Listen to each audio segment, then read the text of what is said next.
Bismillahirrahmanirrahim. Assalamualaikum warahmatullahi ta'ala wabarakatuh. Baiklah anak-anak, kembali lagi bersama Bapak. Di pertemuan kali ini Bapak akan menerangkan PAI, Pendidikan Agama Islam untuk kelas 11, yaitu beriman kepada kitab-kitab Allah. Namun sebelum kita memulai pembicaraan, alangkah baiknya kita membacakan basmalah terlebih dahulu bersama-sama. Bismillahirrahmanirrahim. Mudah-mudahan dengan dibacakannya basmalah kita semua bisa mendapatkan berkah dari Allah Subhanahu wa taala, bisa dianugerahkan taufik hidayah dan juga maghfirah Allah Subhanahu wa taala. Amin ya Allah ya rabbal alamin. Baiklah, kita akan menerangkan beriman kepada kitab-kitab Allah. Iman kepada kitab-kitab Allah adalah mempercayai dengan seluruh hati kita bahwasanya Allah Subhanahu wa taala telah menurunkan kitab-kitabnya kepada para nabi ataupun rasul. Apa sih yang bersih dalam kitab-kitab tersebut? Isi ataupun wahyu yang diberikan oleh Allah Subhanahu wa taala kepada para nabi untuk disampaikan kepada umat manusia adalah tentang dalil-dalil wahyu-wahyu Allah yang harus disampaikan kepada umat manusia. Jadi kita beriman kepada kitab-kitab Allah adalah intinya meyakini dengan seluruh hati, meyakini dengan sepenuh hati bahwa Allah benar-benar menurunkan Alkitab kepada Rasul, kepada Nabi. Selanjutnya kita akan menerangkan kitab-kitab Allah dengan tingkatan beriman kepada kitab-kitab Allahnya. Yang pertama, ada yang hanya membacanya saja. Yang kedua, ada yang membaca, memahami, mengamalkan dan juga menghafal.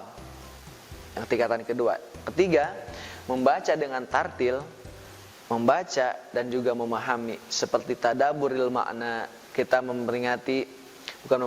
kita memahami isi kandungan yang terkandung dalam ayat tersebut berbeda-beda, dan juga kita harusnya lebih kepada pengamalan yang harus kita lakukan. Selanjutnya, pengertian kitab dan juga suhuf. Jadi ada sedikit perbedaan lah antara kitab dan juga suhuf. Apa sih yang disebut dengan kitab? Kitab yaitu kumpulan wahyu Allah yang disampaikan kepada para rasul, diajarkan kepada umat manusia sebagai petunjuk pedoman hidup. Nah, adalah kitab. Berbeda sedikit dengan suhuf.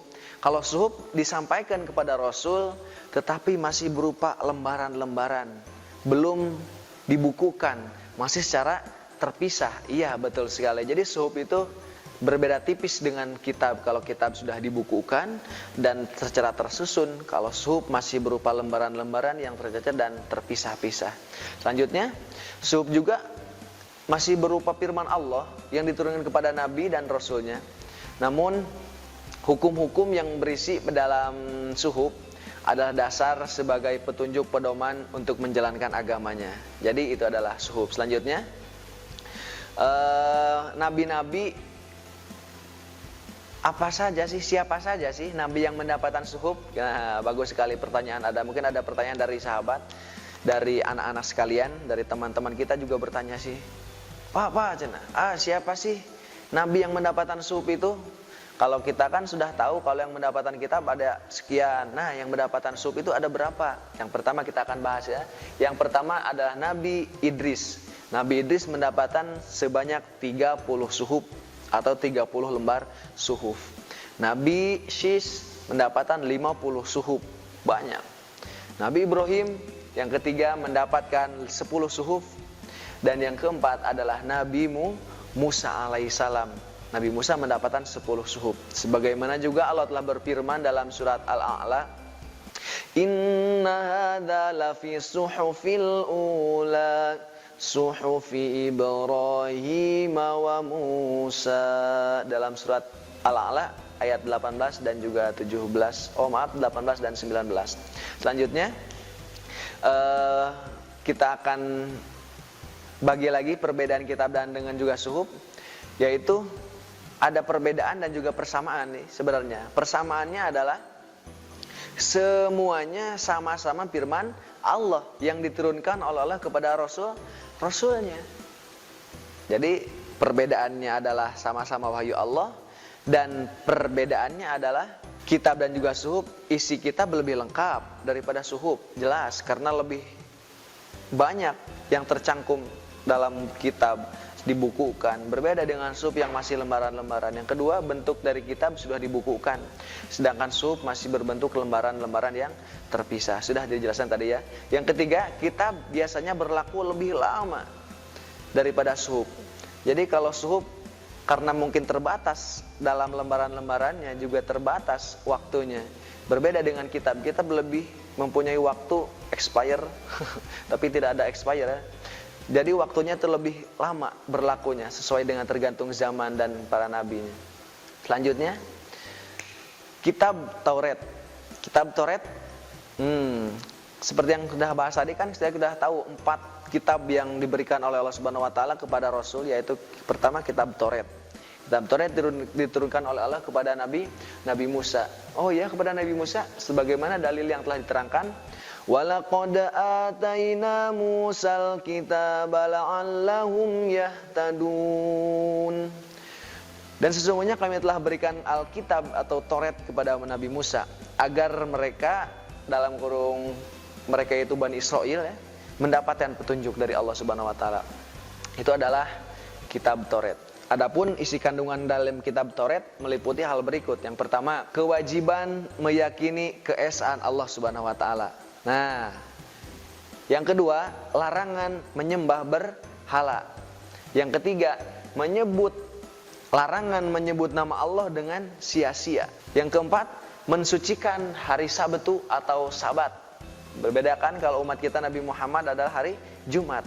Untuk golongan Bani Israel, Nabi Musa hari Sabtu. Kelima, menghormati kedua orang tua. Keenam, larangan membunuh sesama manusia tanpa alasan yang benar. Nah, jadi untuk yang keenam juga sama ya, hampir sama, semuanya adalah tentang aturan-aturan dalam syariat agama Islam. Selanjutnya, nomor ketujuh, larangan berbuat zina. Kedelapan, larangan mencuri. 9, larangan menjadi saksi palsu, dilarang. 10, larangan mengambil hak orang lain. Itulah isi kandungan yang ada dalam kitab Taurat. Selanjutnya, nomor kedua, kitab yang diturunkan oleh Allah Subhanahu Wa Taala adalah kitab Zabur. Diturunkan kepada Nabi Daud alaihissalam, sebagaimana firman Allah Subhanahu Wa Taala, "Wa rabbuka a'lamu biman fis samawati wal ard, wa laqad faddalna ba'dhan nabiyyina 'ala ba'din wa ataina Dauda zabura." Al-ayat Sadaqallahul Azim. Dan Tuhanmu lebih mengetahui siapa yang ada di langit dan di bumi. Dan sesungguhnya kami telah lebihkan sebagian nabi-nabi itu atas sebagian yang lain. Dan kami berikan Zabur kepada Daud. Nah, inilah dalil yang menerangkan bahwa Nabi Daud mendapatkan kitab Zabur dari Allah Subhanahu Wa Taala. Apa sih kandungan yang terdapat dalam kitab Zabur? Apakah sama dengan kitab-kitab yang lain? Kita lihat. Yang pertama adalah ajaran tauhid, mengesahkan Allah, sama ya dengan kitab Taurat. Yang kedua, kata-kata hikmah. Yang ketiga, nasihat-nasihat kebaikan. Dalam kitab Zabur secara singkat dan juga ringkas. Jadi kalau kita definisikan, kitab Zabur berisi kumpulan nyanyian dan pujian-pujian kepada Allah Subhanahu Wa Taala atas segala nikmat yang telah dikaruniakannya. Selain itu, kitab Zabur juga berisi zikir, doa, nasihat, dan kata-kata hikmah yang menurut orang-orang Yahudi itu dan orang yang Nasrani, kitab Zabur sekarang ada pada perjanjian yang lama yang terdiri dari 150 pasal kurang lebih. Seperti itu. Nah, itulah kitab Zabur yang diturunkan kepada Nabi Daud. Selanjutnya, kitab yang ketiga yang diturunkan oleh Allah Subhanahu Wa Taala kepada Nabi, yaitu kitab Injil kepada Nabi Isa alaihissalam. Sebagaimana firman Allah Subhanahu Wa Taala, Bismillahirrahmanirrahim. Qala inni abdullahi ataniyal kitaba wa ja'alani nabiyya. Al-ayah Sadaqallahul Azim. Nabi Isa berkata, sesungguhnya aku ini hamba Allah. Inni abdullah, kata Nabi Isa. Dia memberiku Alkitab. Kitab di sini adalah kitab Injil, dan dia menjadikan aku seorang nabi. Wa ja'alani nabiyan. Berarti dalil ini menerangkan bahwa Nabi Isa dijadikan rasul, dijadikan nabi oleh Allah Subhanahu wa taala dan diberi kitab Injil. Nah, adapun isi kandungan yang terkandung dalam kitab Injil adalah satu, perintah agar kembali kepada tauhid yang murni. Masih sama, intinya mengesahkan Allah. Yang kedua, ajaran yang menyempurnakan kitab terdahulu, yaitu kitab Zabur dan kitab Taurat. Yang ketiga, ajaran agar hidup sederhana dan menjauhi sifat tamak dan juga rakus. Nah, dalam kitab Injil ada yang lebih dikedepankan, yaitu sederhana. Sebagaimana kita ketahui, sifat Nabi Isa itu adalah nabi yang paling terlihat sederhana. Luar biasa ya. Yang keempat, pembenaran terhadap kitab-kitab yang dapat sebelumnya. Yang kelima, yang terakhir, memberitakan akan datangnya Rasul akhir zaman, yaitu Rasul besar Muhammad Sallallahu Alaihi Wasallam. Dan Rasul terakhir adalah Rasul yang mendapatkan kitab Al-Quran dari Allah Subhanahu Wa Taala. Nah, ini adalah yang terakhir, yang keempat. Sebagaimana juga Allah telah berfirman dalam surat Al-Quran, Nazzala 'alaikal kitaba bil haqqi musaddiqan lima baina yadayhi wa anzalat taurata wal injil. Al-ayah, sadaqallahul adzim.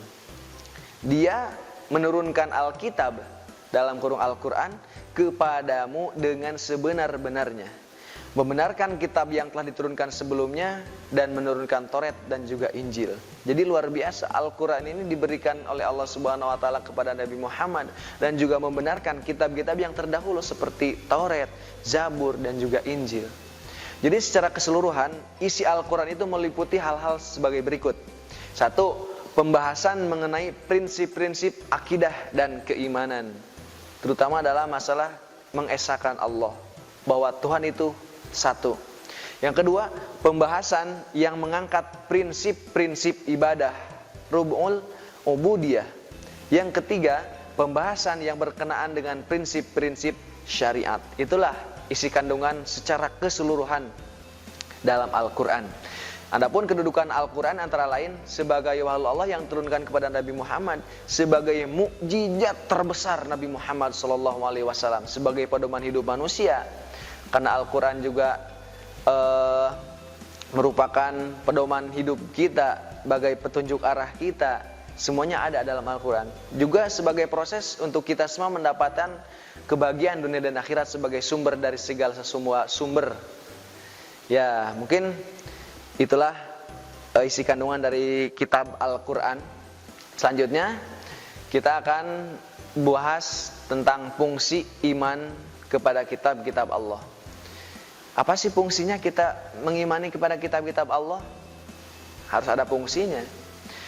Fungsinya adalah untuk meningkatkan kualitas kehidupan pribadi, untuk membangun kehidupan bermasyarakat, untuk menjalin kerukunan dalam hidup berbangsa dan juga bernegara, bahkan dalam rumah tangga. Ini adalah fungsi sebagai kita iman kepada Allah. Nah, jadi luar biasa fungsinya ya. Kita harus juga beriman kepada kitab-kitab Allah, termasuk iman kepada kitab-kitab Allah, iman kepada isi dalam kitab tersebut. Jadi kerukunan akan terjadi. Hikmah dan iman kepada kitab-kitab Allah, yang pertama, meningkatkan keimanan kepada Allah yang telah mengutus para rasul dan menyampaikan risalahnya. Dua, hidup manusia menjadi tertata karena adanya hukum yang bersumber dari kitab suci. Tiga, termotivasi untuk beribadah dan menjalankan kewajiban-kewajiban agama seperti yang tertuang dalam kitab suci. Selanjutnya, menumbuhkan sikap optimisme karena telah dikaruniai pedoman hidup dari Allah untuk meraih kesuksesan baik di dunia maupun di akhirat. Juga terjaga ketakwaan kita, selalu menjalankan perintah-perintah Allah dan juga menjauhi larangan-larangan Allah. Selanjutnya, setelah kita membahas fungsi dan juga hasil atau makna, kita tinggal mengamalkan dalam kehidupan sehari-hari. Mungkin kita bisa mendapatkan amal ibadah. Mudah-mudahan Allah juga mencatat segala amal ibadah kita menjadi amal kebaikan yang akan menjadi bekal kita di akhirat nanti. Mungkin cukup sekian yang dapat saya sampaikan, mudah-mudahan bermanfaat. Ditutup dengan doa, Rabbana atina fid dunya hasanah wa fil akhirati hasanah wa qina adzabannar. Selamat bertemu di pertemuan selanjutnya. Jangan kemana-mana. Bapak akan buat lagi video selanjutnya. Semoga lebih menarik. Mungkin cukup sekian dari Bapak. Wallahu muwaffiq wa ila aqwamit thoriq wa ilaihi taufiq. Wassalamualaikum warahmatullahi taala wabarakatuh. Kunjungi sosial media lainnya seperti website kami di pkbmalfata.com, Facebook PKB Malfata Mananjaya, Instagram PKB Malfata Official. Dan terima kasih telah klik video ini.